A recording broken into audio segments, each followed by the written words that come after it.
नमस्कार दोस्तों, स्वागत है आप सभी साथियों का एक स्मार्ट स्टडी पर। साथियों, आरपीएफ एसआई का पेपर अभी आपका 2, 3, 9, 12 और 13 दिसंबर को होना है। और आज के इस वीडियो में जनरल अवेयरनेस के टॉप 65 क्वेश्चंस देखेंगे आपके आरपीएफ एसआई एग्जाम के लिए। तो जो लोग आरपीएफ एसआई के लिए आवेदन किए हैं, जिनका भी पेपर अभी 2, 3, 9, 12, 13 को होने वाला है, आज का ये क्लास आपको जरूर देखना है। मोस्ट एक्सपेक्टेड क्वेश्चंस मैंने लिया है आज के इस वीडियो में, जो कि बहुत ही इंपॉर्टेंट है। तो ये क्लास आज आपको कंप्लीट देख लेना है। चलिए बिना देरी किए हुए क्लास को शुरू करते हैं। आपको बता दें, क्लास बिल्कुल सुपर फास्ट करवाएंगे।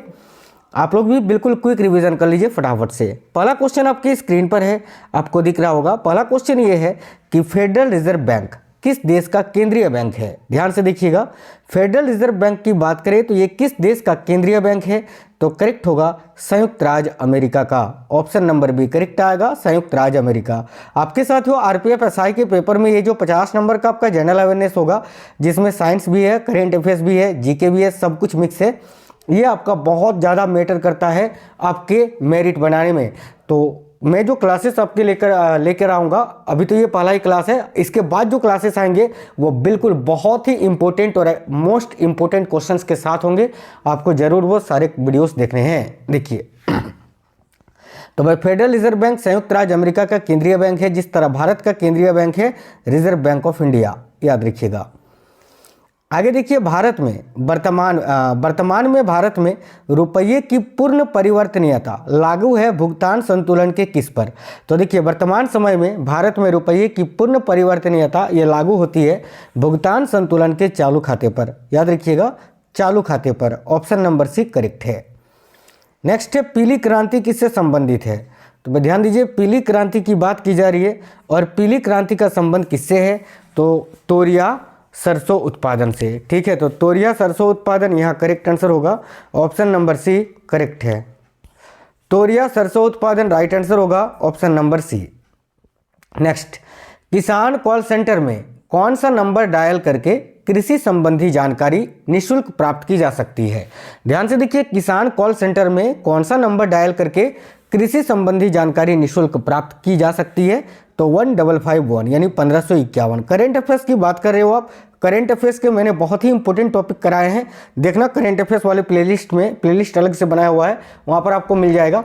एक 300 नंबर का जो है करेंट अफेयर्स का मैराथन क्लास मिलेगा, उसको भी आप जरूर देख लेना। बाकी 2-3 क्लास जो है टॉपिक वाइज भी करवाया है, वो भी देख लेना। अभी और भी करवाऊंगा आने वाले दिनों में, तो उनको भी आप जरूर देख लेना, जिससे जो है आप करेंट अफेयर्स में बिल्कुल पक्के स्कोर कर पाओ। ठीक है, याद रखिए 1551 करेक्ट आंसर होगा। और जनरल साइंस का भी अलग से प्लेलिस्ट मैंने बनवाया था, तो वो भी क्लासेस आपके लिए बहुत ज़्यादा इंपॉर्टेंट है, उनको भी देख लेना, साइंस का है ना। आगे देखिए, दिल्ली सल्तनत का वह प्रथम सुल्तान कौन था जिसने स्थायी सेना रखी थी। तो भाई देखिए, करेक्ट होगा Alauddin Khilji, option number C. Next है, दिल्ली सल्तनत की दरबारी भाषा क्या थी। तो ध्यान से देखिए, दिल्ली सल्तनत की दरबारी भाषा क्या थी, तो भाई याद रखिएगा फारसी भाषा थी, फारसी है ना। ऑप्शन नंबर बी करेक्ट है, फारसी। पापनाथ का मंदिर पतड़कल का निर्माण किस वंश के शासक ने किया था। तो साथियों देखिए, पापनाथ का मंदिर पतड़कल का निर्माण किस वंश के शासकों ने किया था। देखिए राइट होगा वातापी के चालुक्य ने। ऑप्शन नंबर ए करेक्ट है। मुगल सम्राट औरंगजेब कौन सा वाद्य यंत्र बजाते थे। देखिए, मुगल सम्राट थे ना औरंगजेब, ये कौन सा वाद्य यंत्र बजाते थे, याद रखिएगा वीणा। Option number C, double star mark कर लेना, ये बड़ा ही प्यारा क्वेश्चन है, इंपॉर्टेंट क्वेश्चन है। आगे देखिए, निम्नलिखित में से किस भक्ति संत ने अपने संदेश के प्रचार के लिए सबसे पहले हिंदी का प्रयोग किया था। क्या इंपॉर्टेंट क्वेश्चन है साथियों। देखिए, तो किस भक्ति संत ने अपने संदेश के प्रचार के लिए सबसे पहले हिंदी का प्रयोग किया था, याद रखिएगा रामानंद ने। रामानंद करेक्ट आएगा, ऑप्शन नंबर सी। देखिए, कश्मीर पर लगभग 50 वर्षों तक शासन करने वाली रानी विद्या मूल रूप से किसकी राजकुमारी थी। तो भाई कश्मीर पर लगभग 50 वर्षों है ना, ये देखिए लगभग 50 वर्षों तक शासन करने वाली रानी विद्या मूल रूप से किसकी राजकुमारी थी। तो देखिए करेक्ट आंसर क्या होगा, तो ओशनम स्मृति की। ठीक है, याद रखिएगा, ऑप्शन नंबर सी ओशनम स्मृति। अशोक मेहता समिति किससे संबंधित है। देखिए, अशोक मेहता समिति ये किससे संबंधित है, तो राइट होगा पंचायती राज से। ऑप्शन नंबर सी पंचायती राज करेक्ट है। योजना आयोग के प्रथम उपाध्यक्ष कौन थे। बहुत इंपॉर्टेंट क्वेश्चन है, ध्यान से देखिएगा। बिल्कुल, गुलजारी लाल नंदा आपको याद रखना है। योजना आयोग के प्रथम उपाध्यक्ष कौन थे? तो भाई गुलजारी लाल नंदा। आगे देखिए, नेक्स्ट है, निम्नलिखित में से किसकी नियुक्ति भारत का राष्ट्रपति करता है? देखिए, भारत के महान्यायवादी, नियंत्रक एवं महालेखा परीक्षक और एक राज्य का राज्यपाल, उपरोक्त सभी यानी इन सभी की नियुक्ति कौन करते हैं? याद रखिएगा, भारत के महान्यायवादी माफ करना, भारत के राष्ट्रपति करते हैं। तो राइट है ऑप्शन नंबर डी। चित्रा उपन्यास किसके द्वारा लिखा गया है? चित्रा उपन्यास के लेखक कौन है? देखिए, चित्रा उपन्यास के लेखक है Rabindranath Tagore. Option number C correct है। किस इतिहासकार ने अकबर द्वारा प्रतिपादित दिन ए इलाही को एक धर्म कहा था? साथियों, कौन से इतिहासकार थे जिन्होंने अकबर द्वारा प्रतिपादित दिन ए इलाही को एक धर्म कहा था? देखिएगा, अबुल फजल साहब ने। ऑप्शन नंबर ए अबुल फजल। तैमूरलंग ने किस वर्ष भारत पर आक्रमण किया था? बहुत ही अच्छा क्वेश्चन है, याद रखिएगा 1398 ईस्वी में। ठीक है, 1398 ईस्वी में। नेक्स्ट है, सातवाहन आंध्र सातवाहन वंश का संस्थापक कौन था? तो भाई सातवाहन या आंध्र सातवाहन वंश का संस्थापक कौन था? तो राइट है option number A Simuk. Next है, तमिल काव्य का इलियड किसे कहा जाता है? साथियों देखिएगा, तमिल काव्य का इलियड किसे कहा जाता है? तो मणिमेकलाई को। ऑप्शन नंबर डी करेक्ट है, मणिमेकलाई। नेक्स्ट है, निम्नलिखित में से कौन सा बौद्ध पवित्र स्थल है जो निरंजना नदी पर स्थित है? देखिएगा, इनमें से कौन सा बौद्ध पवित्र स्थल है जो निरंजना नदी पर स्थित है? याद रखिएगा, बोध गया। ऑप्शन नंबर ए करेक्ट है। धार्मिक कविताओं का संकलन कुरल, ये किस भाषा में है? तो साथियों देखिए, धार्मिक कविताओं का संकलन है ये कुरल और ये तमिल भाषा में है। तो ऑप्शन नंबर बी करेक्ट होगा, तमिल भाषा में। अगला है, रेड या लाल नदी के डेल्टा क्षेत्र में कौन सा नगर स्थित है? तो साथियों, रेड यानी लाल नदी के डेल्टा क्षेत्र में कौन सा नगर है जो कि स्थित है? याद रखिए, Hanoi. Option number C correct होगा। अगला है, संसार में टाइटेनियम का सबसे बड़ा उत्पादक देश कौन सा है? यानी पूरे दुनिया में सबसे अधिक टाइटेनियम का उत्पादन कहाँ होता है? तो साथियों याद रखना, रूस में। साथियों, मेरा सेहत ठीक नहीं है, ठीक है, फिर भी मैं आपको क्लासेस करवा रहा हूँ, इसलिए गला थोड़ा फंस रहा है, माफ़ी चाहते हैं उसके लिए। देखो, रूस करेक्ट आंसर होगा, ऑप्शन नंबर सी याद रखना है। दक्षिण पूर्व एशिया में रबड़ किस स्थान से लाया गया था? तो दक्षिण पूर्व एशिया की बात की जा रही है कि दक्षिण पूर्व एशिया में रबड़ जो है ये कहाँ से लाया गया था? देखो, राइट होगा, अमेजन बेसिन से। ठीक है, याद रखिए, ऑप्शन नंबर ए राइट है। किस प्राकृतिक प्रदेश को विकास का प्रदेश कहा जाता है? तो इनमें से कौन सा वो प्राकृतिक प्रदेश है जिसको विकास का प्रदेश कहा जाता है? तो राइट होगा, मानसूनी प्रदेश को। याद रखिए, विकास का प्रदेश किसको कहा जाता है? तो मानसूनी प्रदेश को कहा जाता है। चलिए ठीक है, आगे देखिए। किस महाद्वीप में सरीसृप नहीं पाए जाते हैं? यानी इनमें से वो कौन सा महाद्वीप है जहाँ सरीसृप बिल्कुल भी नहीं पाए जाते हैं? तो याद रखिएगा, अंटार्कटिका महाद्वीप में। Option number B. अगला है, किसी ग्रह के चारों ओर परिक्रमा करने वाले छोटे आकाशीय पिंड जो होते हैं उनको क्या कहते हैं? देखिए, किसी ग्रह के चारों ओर परिक्रमा करने वाले जो छोटे आकाशीय पिंड होते हैं उनको उपग्रह बोलते हैं। ऑप्शन नंबर बी राइट है, उपग्रह। श्री मोहम्मद हामिद अंसारी भारत के उपराष्ट्रपति के रूप में क्रमांक कितना है? यानी श्री मोहम्मद हामिद अंसारी जो है भारत के कितनेवें नंबर के क्या थे? उपराष्ट्रपति थे। तो याद रखिएगा, 12वें नंबर के। ठीक है, श्री मोहम्मद हामिद अंसारी जो हैं भारत के 12वें नंबर के उपराष्ट्रपति थे। उसके बाद 13वें बने थे वेंकैया नायडू जी, और उसके बाद अभी 14वें कौन है? तो 14वें अभी वर्तमान में भारत के उपराष्ट्रपति कौन है? तो श्री जगदीप धनखड़ जी, जो कि 14वें हैं। याद रखना है। आगे देखिए, नेक्स्ट है, बीजक का रचयिता कौन था? देखिए, बीजक की रचना किसने की थी? तो साथियों कबीरदास ने की थी। ऑप्शन नंबर बी करेक्ट है, कबीर ने। 1565 ईस्वी में कौन सा प्रसिद्ध युद्ध हुआ था? तो 1565 में कौन सा प्रसिद्ध युद्ध हुआ था? याद रखिएगा, तालीकोटा का युद्ध। Option number D. भारतीय संविधान में राज्य नीति निर्देशक तत्व ग्रहण किए गए थे कहाँ से? तो साथियों, भारतीय संविधान में राज्य नीति निर्देशक तत्व जो हैं ये कहाँ से ग्रहण किए गए थे? याद रखिए, आयरलैंड से। ऑप्शन नंबर बी करेक्ट है, आयरलैंड। आगे देखिए, पंजाब के प्रति व्यक्ति दूध की दैनिक उपलब्धता कितनी है? तो भाई देखिए, पंजाब के प्रति व्यक्ति दूध की जो दैनिक उपलब्धता है वह साथियों 800 ग्राम। करेक्ट आएगा, ऑप्शन नंबर सी। अगला है, सितंबर 1932 में पूना समझौता महात्मा गांधी व किनके बीच हुआ था? तो सितंबर 1932 में जो पूना समझौता हुआ था यह महात्मा गांधी और किसके बीच हुआ था? तो बी आर अम्बेडकर के बीच हुआ था। नेक्स्ट क्वेश्चन देखिएगा, अगला है, निम्न में से किस ग्रंथ में सर्वप्रथम देवकी के पुत्र कृष्ण का वर्णन किया गया है? तो भाई सर्वप्रथम किस ग्रंथ में देवकी के पुत्र कृष्ण का वर्णन किया गया है? साथियों याद रखिएगा छांदोग्य उपनिषद में, यानी ऑप्शन नंबर बी करेक्ट है। किस प्रतिहार शासक ने आदिवराह की उपाधि धारण की थी? यानी इनमें से कौन से वो प्रतिहार शासक थे जिन्होंने आदिवराह की उपाधि को धारण किया था? देखिए राइट है मिहिर भोज ने, ऑप्शन नंबर सी मिहिर भोज। एक ही व्यक्ति को कितनी बार भारत का राष्ट्रपति बनाया जा सकता है? तो साथियों एक ही व्यक्ति को कितनी बार भारत का राष्ट्रपति बनाया जा सकता है? तो इसके लिए कोई भी निर्धारित नहीं है कि एक बार या दो बार, कई बार। ठीक है, ऑप्शन नंबर बी कई बार। भारत के राष्ट्रपति निर्वाचित होने से पूर्व निम्न में से कौन उपराष्ट्रपति नहीं था? तो देखिए राइट होगा बीबी गिरी, ऑप्शन नंबर सी करेक्ट है। भारतीय संविधान की कौन सी विशेष व्यवस्था है जो कि इंग्लैंड से ली गई है? तो इनमें से कौन सी विशेष व्यवस्था इंग्लैंड से ली गई है? देखिए बहुत ही अच्छा क्वेश्चन है, ऑप्शन नंबर ए करेक्ट होगा संसदीय प्रणाली। संसदीय प्रणाली, संघीय प्रणाली तो कनाडा से लिया गया है ना। और देखिए मूल अधिकार की बात करें तो मूल अधिकार जो है ना, मूल अधिकार आपका कहाँ से लिया गया है? यूएसए से लिया गया है, अमेरिका से लिया गया है, याद रखना।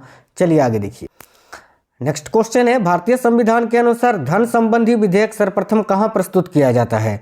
तो धन विधेयक सबसे पहले लोकसभा में प्रस्तुत किया जाता है, ऑप्शन नंबर डी। भारत में मतदान की आयु सीमा को 21 वर्ष से घटाकर 18 वर्ष कब किया गया था? तो राइट है 1989 ईस्वी में, याद रखिए 1989 में।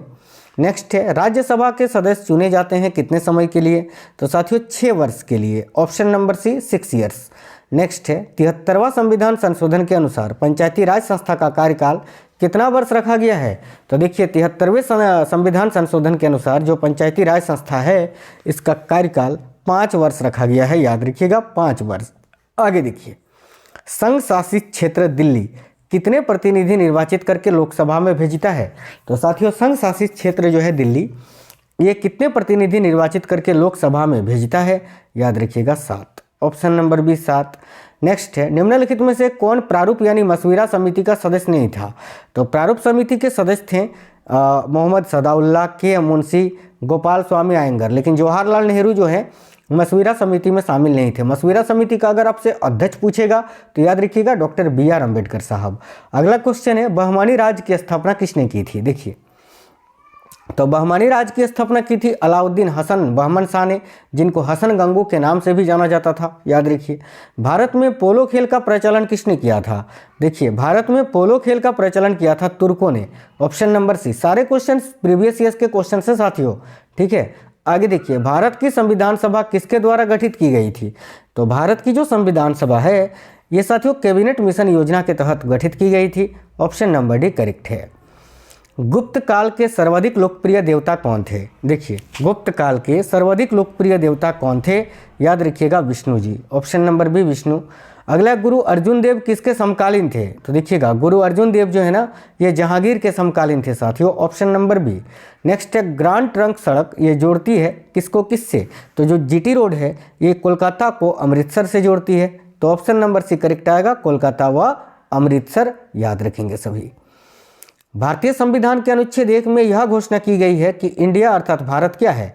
तो भाई भारतीय संविधान के अनुच्छेद 1 में यह घोषणा की गई है कि इंडिया अर्थात भारत जो है ये राज्यों का संघ होगा, ऑप्शन नंबर ए राज्यों का संघ। देखिए निम्नलिखित नदी युग्मों में से कौन सा ज्वारनद मुख का निर्माण करती है? तो भाई निम्नलिखित नदी युग्मों में से कौन ज्वारनद मुख का निर्माण करती हैं? देखिए राइट है ऑप्शन नंबर ए नर्मदा एवं तापी, ठीक है। आगे देखिए नेक्स्ट है नकदी फसल में सम्मिलित नहीं है, यानी इनमें से क्या है जो कि नकदी फसल में शामिल नहीं है?